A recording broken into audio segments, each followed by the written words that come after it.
Mike here. It's Sunday, February 20th, 2011.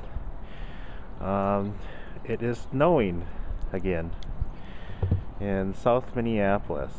We're under a thunderstorm warning.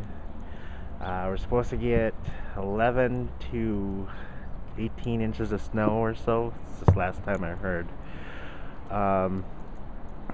It's been, we probably have at least, I would want to say, let's see, probably about 2 to 3 inches of snow already. So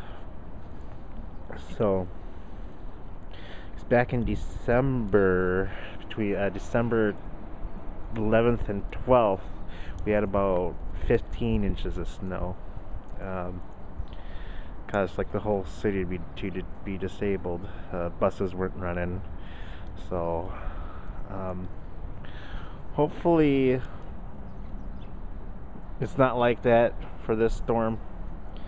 But this snow is supposed to come down over in a 2-day total, about 18 inches. So today supposed to get maybe about 6, and then tonight probably like about another 3, and then tomorrow like another 6 or so. But yeah, it's snowing again. So anywho, thanks for watching. Talk to you later. Bye bye.